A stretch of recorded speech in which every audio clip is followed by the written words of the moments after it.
Hey, brand builder, Rory Vaden here. Thank you so much for taking the time to check out this interview. As always, it's our honor to provide it to you for free.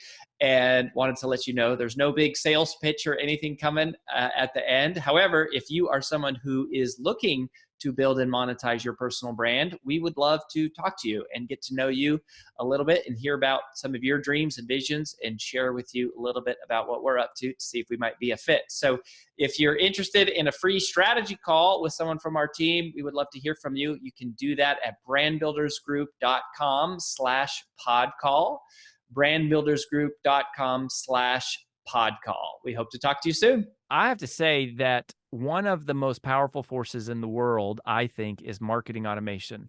And we hear about social media and we hear about podcasting and we hear about YouTube and all stuff. But man, the thing that has changed my life in terms of the digital landscape the most in the last 10 years is email marketing, marketing automation in general, and specifically email.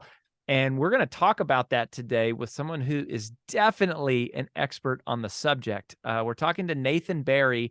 He is actually the founder of ConvertKit, which is one of the largest and most well-known and respected tools among creators for email marketing. And so we're going to talk a little bit about that. Just so you know, he's also an author himself. And ConvertKit, as an entrepreneur, is a tremendously impressive success story. So they've got over $25 million a year in annual recurring revenue, over $3 million in profits. They've got almost 60 team members, and they bootstrapped the company 100%. So this was not where you had millions of dollars of investor money like from Silicon Valley flooding in.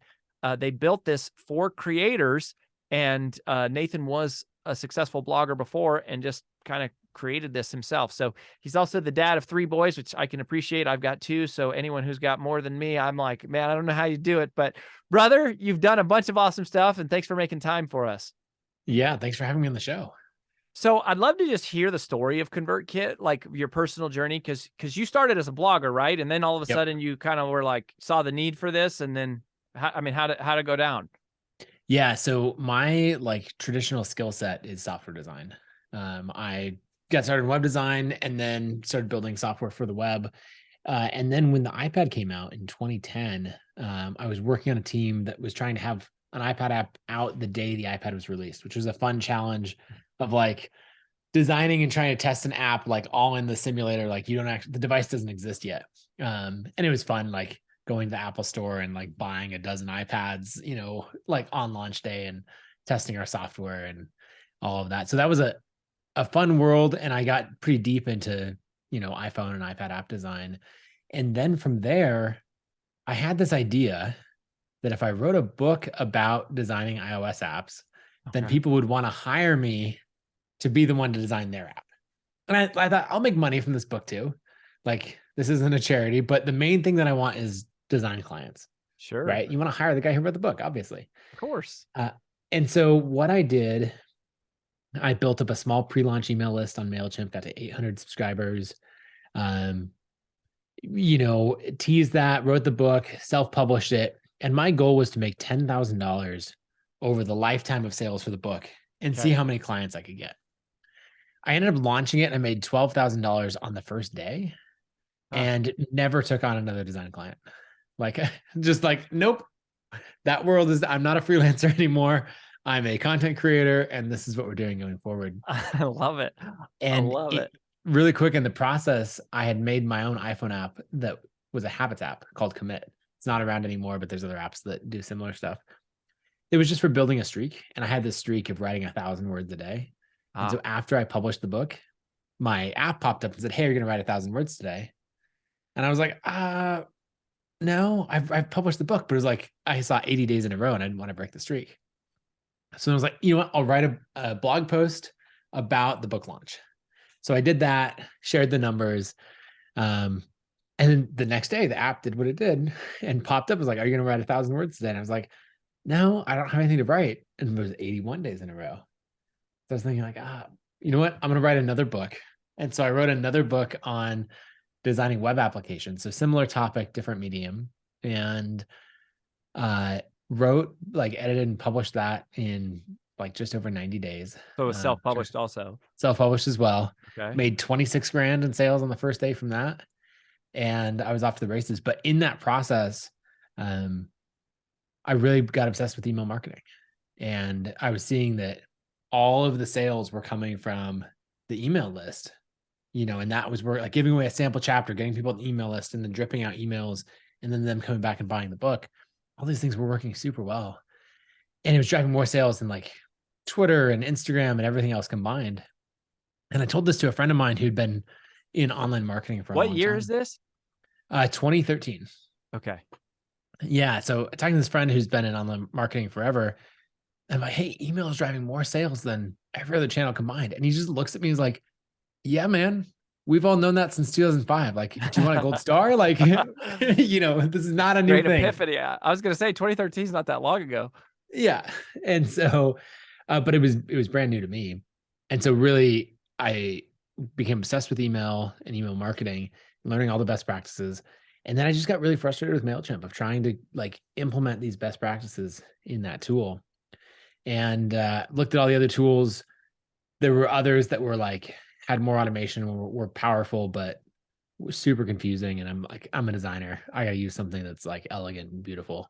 And so I decided to start my own. So it was January 1st, 2013 that I started ConvertKit. And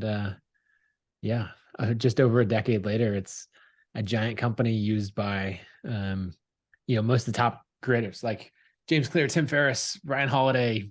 Arnold Schwarzenegger has a ConvertKit newsletter that he sends out every week. And it's super fun. That's really awesome, man. So, congratulations. Like that's no easy feat. I mean, to do, 8 figures and 20 million plus in recurring revenue is really, really powerful. So I want to talk about email marketing strategies specifically, especially, in today's era, email marketing has been out a long time. Email marketing automation has been out a long time. You have something that you talk about, just sort of like a general strategy. You were telling me about it. You call it flywheels for creators. Yeah. So I'd love to hear about this because here's one of the things that, is sort of like annoying and frustrating to me is even in just the world of email, one of the things that we teach our students is we think of emails like there's 4 different types of emails. So there's like, you send a broadcast email, everyone at the same time gets it. That's what we think of. Mm-hmm. But then we have RSS emails, which are every time a blog gets posted, that's going to automatically send an email. And then we have like these short-term nurture sequences where someone's in like an active selling situation and you're like nurturing them to watch a video or, buy something, there's a closed card or something. And then you just have like your long-term automated nurture sequence. And suddenly what happens a lot is you end up you're emailing people so much and you can even lose sight of track of like, oh my gosh, how are they're in all these different sequences so how do you kind of like pull all that together into a more cohesive strategy?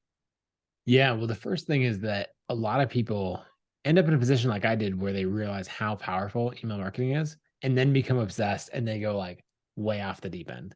And it's so fun and it probably generates a lot of money for your business. And then you get to that point where you're like, oh, now all these cool automations that I've set up are starting to step on each other. Maybe the person that I hired on my team moved on and I now have a new person and it's way too hard for them to understand and like it's not documented well. And so I think keeping things relatively simple is a good way to go.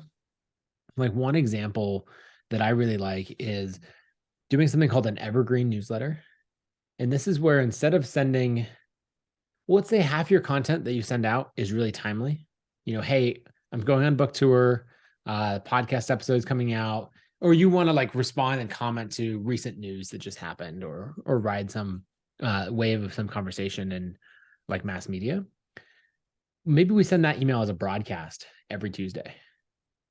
But then there's also like, you and I have been writing for a very long time. We've produced, hundreds of thousands, maybe millions of words at this point of content. And like, if someone signs up today and they're getting, hey, this is what I write every Tuesday, Like there's this crazy back catalog that they're never encountering. And so one thing that I like to do is set up an evergreen newsletter sequence, and I might send that out every Thursday.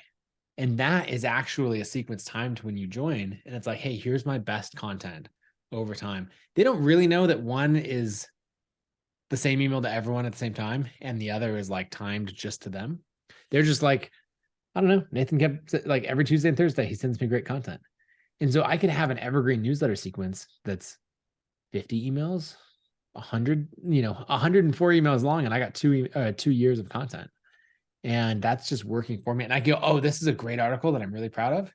I'm going to put that like in week 5 instead of week 100 where it would naturally sit. And so you end up making these systems that work for you. So that's the first thing that I would do, is really Love it. Really simplify that. Another one, maybe if we talk about flywheels for a second.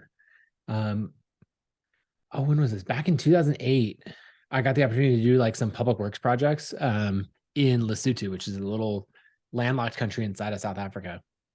And one of the things that we ended up doing was working on installing this well at an orphanage there. And so if you think about, like as a kid, I went camping, and it'd be like this hand pump to like pump the water at the campsite. Yeah. And so that's this like up and down motion. And if you stop doing it, the water stops flowing immediately. And that's the old well at this orphanage had a pump like that. And we actually replaced it with a flywheel, which was my first exposure to a flywheel. And so what that is this big metal wheel that sits on top of the well. And it's super heavy, and it turns in place. And like, I remember when we got it all hooked up and we were like, okay, let's get this going. And I tried to turn it and it was too heavy. I couldn't turn it by myself. It's like another friend was on the other side and we're pushing as hard as we can. And we got it turning. And as it got momentum, it turned easier and easier and faster and faster. And what it got to the point is that like my friend stopped helping, and I could stand there and with like, one finger, keep this thing spinning. And it's just pumping out tons of water for this whole orphanage. And that's the idea of a flywheel, is having something that's not a bunch of separate activities. Like it's all the activities put together into one flow. And like you get to continue that momentum. And we can apply this concept to newsletters and to creators really well. So there's kind of 3 rules of a flywheel. Okay. The first one is that all these activities have to flow nicely one into the next. Okay. So if we apply that to marketing, you might think, okay, when I publish an article, I'm like, okay, how do where am I going to promote this new essay or this new article? And you might sporadically promote it a few places. But it's really different if you say, okay, this is my playbook every time. This is what I do every time I publish an article. And here's maybe where I ask for ideas to give me concepts on what to write next, right? It's like, it's a defined process that happens smoothly. The second rule is that each rotation of the flywheel should be slightly easier than the previous one. Okay. Right. So as you're building that momentum, it gets easier. So here's an example. Most people have a newsletter where they're sending out weekly content. Guess what happens? You have to write that content. I know. That's not brutal. That's not easy. And so a little tweak is you go from the content that you're, your weekly newsletter, like new subscribers are coming in, and in that automated welcome sequence that you're writing, let's say email 3, email 4, you have a question in there. Say, hey, what's your, well, let's say we have a marketing, we're teaching people marketing. I ask, hey, what's your biggest frustration with marketing in your business right now? And by asking that question, everyone's replying to you, like, hit reply and let me know. People are replying. We categorize those replies in a label in Gmail. And now every Monday at 8 p.m. when I'm like, shoot, I don't have an email ready to go for Tuesday yet. What am I going to write about? I go into that label in Gmail and I go, what are people frustrated with? What are they not understanding? And I pick one out that seems interesting and I write a response to that. And then I change it a little bit so it's for everyone. And then there we go. And so now in this flywheel, like I just made each rotation easier because now my new subscribers are feeding me content ideas. And that made that rotation easier. Mm-hmm. Yeah, let me stop there for a second. We can get into the third rule, but I'm curious if you see any of those things in your business or. Totally. Yeah, no, I love that. I mean, the whole thing of like having to write a newsletter once a month or once a week. I mean, it really, the problem is it's like inconsistency is the kiss of death. And Right. the one thing marketing automation can do is like solve that problem permanently. How, like, I want to hear number 3, but I'm curious, how many emails a week is too many? Like is like, you're talking about kind of a cadence here, which is you've got your one long-term nurture going, and then you have like one broadcast a week. Is that the Yeah. actual cadence that you sort of follow, is like 2 a week? And both, what have you seen for yourself, but then also when you look at your top clients, are they sending more frequently? Are they doing more broadcasts? Are they doing more evergreen? Do they have multiple things happening? Like, I'm just sort of curious, like, in the modern day, what's too much volume, or what's the right amount of volume? Yeah. I think the right amount of volume, first, it comes down to expectations that you set with your audience. So if you sign up for Seth Godin's newsletter, or I think it's actually just a blog, I don't know if it's a newsletter, right? Just RSS to email. He posts every day, always has, always will, like clockwork. Some of his posts are like 4 sentences long. Some of them, might be a couple hundred words. They're not super long, but you can expect that every single day you're going to get a note from Seth. And you knew that when signing up. And so he's matching expectations. So is 7 days a week or 5 days a week, whatever he does, too much? No, because he set that expectation and it's bite-sized enough that you can consume it. I think when you think about cadence, you need to make sure you can maintain 2 bars. One, can you always match this cadence that you set? If you're like, hey, a daily email, but I miss half of them because I'm busy, or like the kids got sick or whatever else, like, no, don't do that. So if you hit a email once a week, every single week, like clockwork, and you get ahead, perfect. That's a great cadence for you. And then the other thing is, what cadence can you maintain quality? Like, if you can't write great content once a week, it's a lot better than that, is great content once a month, right? Pick a cadence that you can always hit and say, I will always be able to meet the expectations I set for my audience, and I will always be able to put out content that I'm proud of. And some people do it every day. I personally like twice a week, of the balance of the evergreen and the live, because I want both formats. And so I do an evergreen email on Fridays and a live email on Tuesdays. And that I know I can hit every single week and hit my bar for quality. Yeah. Though sometimes it's hard where you're like, I love that. Yeah. I mean, I've heard the like consistency one, but that's a really good about the quality metric. And that's, it's funny because I feel that way about books. It's actually been several years now since I've had a book come out. So I've written 3, but it's been, we sold the last book I wrote was 2015. We sold our company in 2018. And so then it's like, we basically been rebuilding for 5 years. And, people are like, when are you going to write a book? And I've always, I've had mentors tell me, you only need to write one book and you spend the rest of your career talking about it. And I really believe you can do that if you do it right. I've had other people say you need to write a book every 2 years, otherwise you'll become irrelevant. And I also can see the case for that. And so I think where I've landed is just, I'll write a book when I have something significant to say. And, to what you're saying, it's like, do the same thing with your email. Cause I guess it's, I guess the big problem is going, whether it's once a week or once a month, the big issue is not that they're not hearing from you frequently enough. The big issue is that they stop listening to you, because either the rhythm is inconsistent or the quality is inconsistent. That's good. They either forgot about you or they decided that you're not worth listening to. Yeah. I want to ask you about that too, in terms of how do you warm up a cold list? Because that's a lot. Like, we have a lot of clients who will come to us and they're like, yeah, I have an email list, but I haven't sent anything to them in like a year. And especially, as a, an email service provider, there's a lot of rules there too. I think that you guys have to manage on a global level for deliverability and all that. So like, but like, what do? You go, these people opted in, like they wanted to hear from me. I was writing to them for a time, but like, I haven't written to them in a minute. I mean, what's the right way to follow the rules and warm it up and like make use of it? Do you just scrap it and start over, or like, what do you say? Yeah. So what you do, one, don't scrap the list and start over unless it's been like a decade. It's Good, been a because we're not going to decade. do that even if you tell us to anyways. We're still we're still uploading. We're going to try to resurrect it somehow. Yeah. So the first thing is to try to look at, what do you know about these people? Is there some cohort? Let's say we've got a list of 10,000 people, right? Is there some group that you think for one reason or another is more engaged than others, right? Maybe they bought a course from you, maybe something else. So if you email all 10,000 people at once, a bunch of people are going to be like, Nathan, who's Nathan? I don't remember him at all, right? And they're going to mark as spam or whatever, or not engage. And the inbox providers, so like Gmail, Yahoo, et cetera, are going to see that and be like, ooh, this did not go well.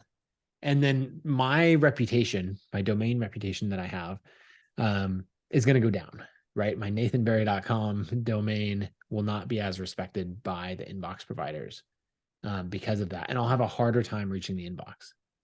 So what we want to do instead is warm this up. And so I'm going to look and say, okay, instead of sending all 10,000 at once, I'm going to start to build this reputation so that I'm not showing up, with 10,000 people at the party all at once. And the host is like, I don't want this, So instead what I'm going to do is I'm going to say, okay, 500 of these people bought a course from me. Yeah. I'm going to email them first. And I might write one, hey, I'm back email. Now you can expect a once a week or email from me. Here's what's going on. Here's what's next. Might be the same email, but I'm going to send it to only 500 people first. And the 500 that I think are the most engaged, based on how that goes, then I'm going to take a slightly less engaged group that I might still know something about. Maybe they showed up to a meetup once, like all of these things that I think there's a bit more of a connection with. And I'm going to gradually expand that circle. And then people who don't engage, or I'm going to say something in there and say like, hey, if you don't want to be on this list, like click here to unsubscribe. And I'm going to put that right at the top of the email. I'm going to make it really easy for someone to hit unsubscribe rather than spam. I do not want someone marking this as spam. That would be very bad. And so then really what we're doing is watching that engagement. If people don't engage, I'm going to delete them off of the list, because I want to take that 10,000 who may not have heard from me for a couple of years, and I want to trim it down to whatever number of people that's really engaged and wants to be there. Let's say 5,000 to 7,000. And I'm going to do it gradually and warm up that reputation. There's other things that like get more advanced that our like deliverability team at ConvertKit can help with, which is like making sure that your domain is authenticated correctly, and we can put together a whole warm-up plan for this. But that's the basic concept: is reach out to the most engaged people first, and then gradually layer in people who are a little less known. Yeah. Yeah, I love it. So you kind of just like start with the warm circle, work your way out. Mm-hmm. And then when you get to the remaining cold part of the list, just make something right at the headline to say unsubscribe, so that they click that instead of spam, and let them self-eject and not mess it up. I think that's a good thing. I mean, I think there's a mentality there for a lot of marketers that are like, well, I'd rather, send it to 10,000 people on the hopes that someone might do it. And that's the switch you got to flip of like, no, what you really want is you really just want whoever's really engaged, even if it's 500 people, Right. you really just want the one. You don't want it. It's not a good strategy to email people who don't want to hear from you. Like, it doesn't actually work. And it has a lot of negative impacts. It's kind of like what I hear you saying. So, I have another question. I want to hear your number 3 of your flywheel, or your 3 rules of the flywheel. But here's another thing: is when it comes to creating conversions. Okay, so you've been talking like, what's your long-term nurture strategy? But let's say you're in a launch of some type, like a book launch or a course or a product, or or if you're just making a 4th quarter push. We have a lot of professional service providers that work with us too. They're doctors and lawyers and chiropractors or whatever. And they're just trying to drive leads into whatever their small business is. So what about when you're trying to do like a quote unquote close cart situation? Yeah. What do you know about effective email strategies there? Does the volume increase? Does it change? Like, is there anything that you know about this, if you're trying to use email to actually sell, like not just build trust and add value, but like in the moments where you're going, I need people to buy, like this is my moment where I pay my expenses for the year. How do we treat email differently in those seasons versus just the normal? Yeah, you send more emails. That's the quick version of it. So let's say we're doing a cart close, right? Course launch, any activity, and we're saying, hey, Friday at 10 p.m. Like that's it. You can't buy this anymore. A lot of people, Friday at noon would send a last email, right? Or they'd be like, I don't know, I told them on Wednesday it's going to close on Friday. So I probably they knew that. So I probably shouldn't send another email. It's like, no, you should definitely send an email. Probably the 3 things that I would do is I would send an email Friday morning saying today's the last day. And I might even kick in some bonus that I'm going to give to everybody who bought. But I'm like, hey, if you bought today, maybe I wasn't talking about it all the way along, but I'll do this extra little thing to kick it over. And just make sure to give it to everyone else. That way, someone who's like, hey, I bought like day 1. Yeah, early birds got screwed. Yeah, you don't want that. Another thing that helps in any kind of launch is being able to have multiple deadlines. So let's say it's a 5-day launch. I don't know, opens on Monday, closes on Friday. You want something that goes away Monday into the day, right? So that you can do a cart close on Monday. It's still open, but like this extra bonus went away. And then so you'll get this spike. Or maybe you do, actually, I'd probably do that on Tuesday now that I think about it. Because Monday gets you all this hype, everyone who's excited. Tuesday, you get this, hey, this bonus is going away. So lets you email twice that day. Because you're like, hey, the bonus goes away. And then in the morning, and then that evening, you're like, this is about to, you're about to lose this. So you're getting a spike in sales. Find some good educational reasons to email on Wednesday and Thursday. And then Friday morning is like, hey, we're closing tonight. Here's some testimonials. Here's things that people have gotten. And then I would send an email like the last hour. This is you have 1 hour left to buy it. And then the final thing, because you'll see a bunch of sales happen then, especially from the people who are like, oh yeah, I've been watching this, but like every time I've gotten an email, I've been doing something with the kids or, whatever else. And you're like, okay, shoot, I actually have 52 minutes left to do this, and throw a countdown timer in the email. That's the feature that's built into ConvertKit. Makes it really easy. Well, that's really cool to not have, you don't have to like put a little third-party widget or something in there. You just drop it in native. That's cool. And then the last thing I would do is on Saturday, in our fictional example, I would do a downsell where I would say, basically send the people who are interested in the launch, but didn't buy. So make that custom segment. And then send them an email and like offer something different. Maybe it's, if you had all of this stuff for one package in your course, maybe you've trimmed it down to a lighter version and you're selling that and say, hey, if that wasn't a good fit, maybe check out this other thing. And it's to a smaller group and you'll drive another maybe 10% of sales off of that. You could also do an email and just say like, hey, I noticed you were really engaged, but you didn't end up buying. Could you let me know what the reason was? And a bunch of people will come back and be like, oh, it's too expensive. I didn't see the value. Like there's some really good customer research that happens in there. And you could even have like your assistant go through and be like, oh, well, if it's too expensive, here's this option. Or if you didn't see the value, here's some other case studies. And, someone would be like, oh, well, that's sales. That's not scalable. And it's like, okay, but if it takes me another 5 minutes to send a custom email to make a $300 sale, like, yeah, that's pretty scalable to have a team member be doing that. Especially if you can copy and paste that email 25 times and like pick up more sales. So basically in that theoretical example, you have something, you've probably been adding value the week before.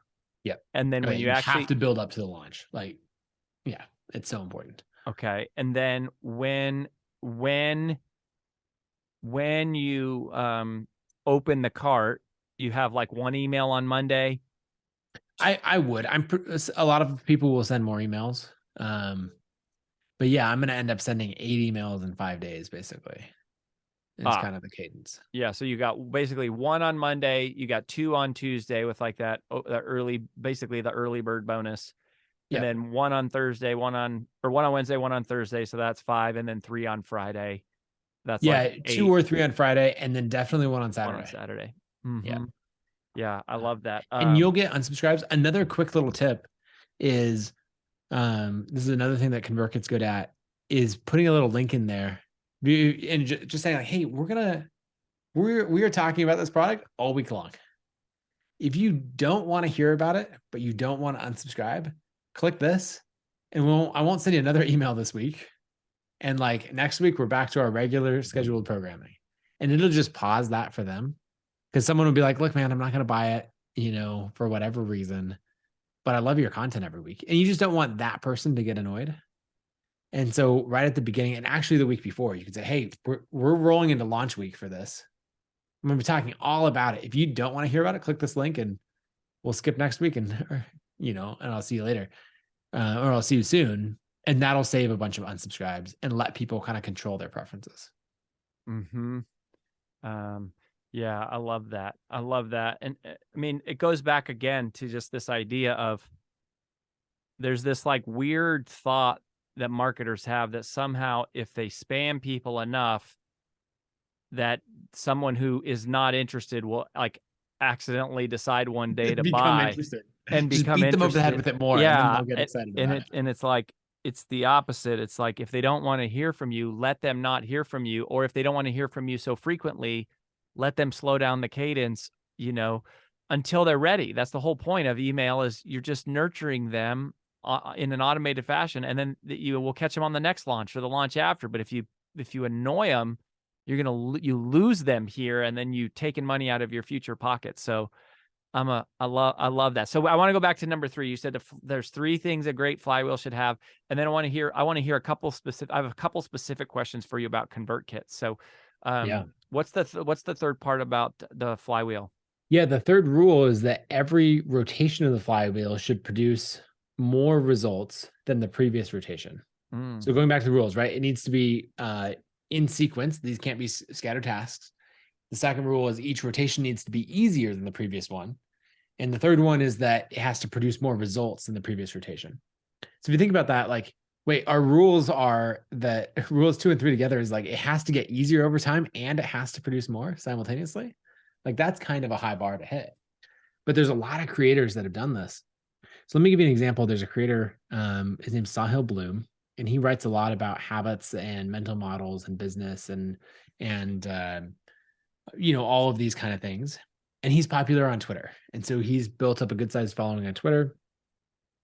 And he drives a lot of subscribers from his email, or from Twitter to his email list. And then from there into automations.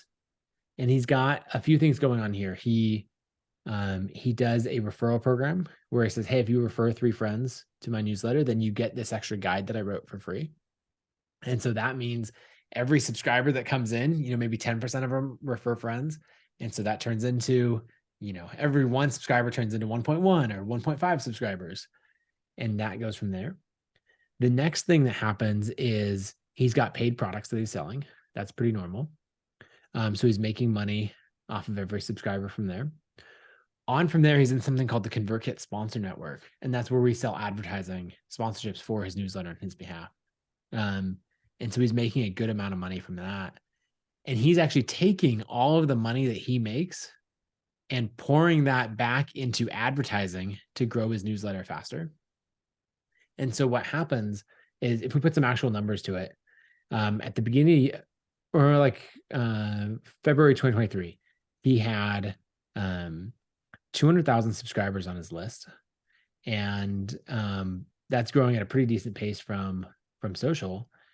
But he was able to sell sponsorships and make about $25,000 a month off of selling sponsorships on his newsletter that he sends twice a week. And he's taking all of that money and putting it into something called the Partner Network that a company called Sparkloop has. And that's where you can sponsor other creators and like pay them $2 per subscriber that comes to you. What's it called? The company is Sparkloop. And we have a partnership with them. So you get it for free if you're a ConvertKit customer.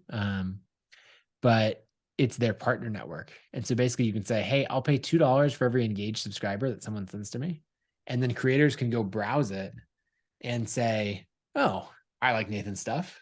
I'd happily get paid to send subscribers to him. So now instead of me going out and like paying Mark Zuckerberg on Instagram for more subscribers, like I'm paying another creator. And so Sahil is taking all the money he makes from sponsorships, spending it there, picking up another like 10 to 15,000 subscribers a month. And so now like he has this flywheel that keeps going around in circles. He's taking his money, he's reinvesting it, growing his list. But if you think about it, the more subscribers there are on his list, the more he's able to charge brands for sponsors, which means the more money he makes, which means the more money he's spending on advertising. So his list grows faster. And so every rotation, this is actually getting easier and producing more results. So I think he started the year in January at about 150,000 subscribers. And today, what is it, April 20th or so, he's at 300,000 subscribers. So he's doubled the list in Q1 by like running this flywheel very aggressively. And he's a great marketer. But that's how you can kind of put these things in sequence and then make it so that the flywheel, it's like a snowball going downhill. It's like picking up more snow as it goes. It gets bigger and bigger faster. I love it. Yeah, that is really cool. How do you do the referral thing where you say, hey, if you refer 3 people to my newsletter, I'll send you this bonus, which, I mean, does that basically mean you have to set up like an affiliate link for every single subscriber and somehow it has to track if that subscriber sends it out and 3 people convert on that link? I mean, is that how that's being done? Yeah. So basically what it is in the same way that we're all used to affiliate programs, it's similar. This tool SparkLoop has that built in. And that's something that people get for free with ConvertKit's Creator Pro plan. And that's where it will set up that system. And in the footer of your email, it'll say, hey, here's your link. You've referred 2 people, like refer 1 more to unlock Nathan's free guide to whatever, right? Or it could be an email course. It could be maybe if someone's like, hey, if you refer 10 people, I'll send you this shirt. If you refer 20 people, I'll give you this invite. Like you get to come and do this like 1-day workshop or, something else, right? You can offer any kind of custom bonus. And it's a really effective way of getting your best, like your biggest fans to refer more people. Interesting. But it's all automated. You set it up once. Yeah. And this is basically I'm like obsessed with flywheels and automation. So there's no is way that like an HTML code you drop into the email and then it's basically reading like how many people somebody has subscribed to and pulling that through? Wow, that's interesting. That's fascinating. Well, okay, so I don't want to let you go before we talk a little bit about ConvertKit. And I'll tell you, like, I love all the marketing automation tools, and I also struggle with all of them because there's like certain things that they do, and like, you guys have some really, really awesome features. First of all, a lot of our clients use you and they say it's very easy to use. It's like, it's not super complex, like it doesn't feel overwhelming and complicated. And so a lot of clients really like that, especially if they don't have like developers or a lot of team or like a lot of time for the tech stuff.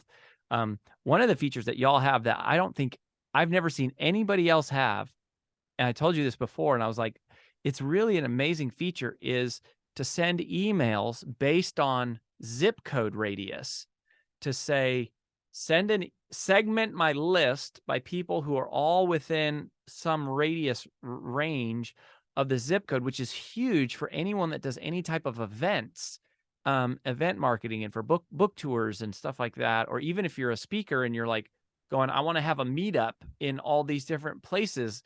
It's a really, really cool thing. So anyways, what would you say are like, let's just take 3. So I've given 1. What would you say are like 3 of your favorite features about ConvertKit? Maybe there are things that you guys either do that other people don't do, or you think you do better, or it's easier. But I would just love to hear like, what are your top 3 kind of like favorite features of ConvertKit? Yeah, first the location-based one, I absolutely love. We have a bunch of clients that are musicians. So like Tim McGraw and Leanne Bridges and Mandy Moore and a bunch of oothers. And their teams are doing that whole thing. They're like, oh, we're playing this show, either a huge stadium show or something smaller. And it's like, look, we want to email people within 200 miles of Dallas Fort Worth, right? Super easy to do. Or another example is you get these customers who are selling like food products, right? Maybe you're you have like the recipe blog, or there's one that there's a blog called Hey Grill Hey. She runs this fantastic barbecue blog, and she's just getting into selling her own like sauces and rubs that are getting carried in grocery stores. Okay. And what she does, I think, is just brilliant, is if she gets carried in a new grocery store, like they'll just run this little test. Like, okay, we'll see if people, like if consumers want to buy your product. She'll be like, cool, what store did you carry that in? So And then she goes to her email list, and says like, okay, everybody within 50 miles of Denver where like this, store is carrying our product. She emails them like, go here and buy this. And then also tell them like, hey, are you going to carry this other like you only have 3 of the flavors. Where's the 4th one? Whatever. And so these stores are just like, wow, your product was a huge hit. We should carry it more. She's like, yes, you should. I agree. And that's the location-based play. But 2 other ones. One feature that ConvertKit has that I think no one else has. Well, let's set a scenario. We're in our product launch and we're like, hey, the cart's open, it's live, like go buy it. It's that Monday morning email that we sent out. And you hit send and you're like, okay, here we go. And you're like refreshing for sales. And instead of sales, you get an email back that says like, hey man, your link's broken. And you're like, oh, like just this crushing feeling. Like, now do I send another email and all of that? No, in ConvertKit, you go in and you click edit on the link and you change it and you remove the like extra slash that you put in or however you type with the link.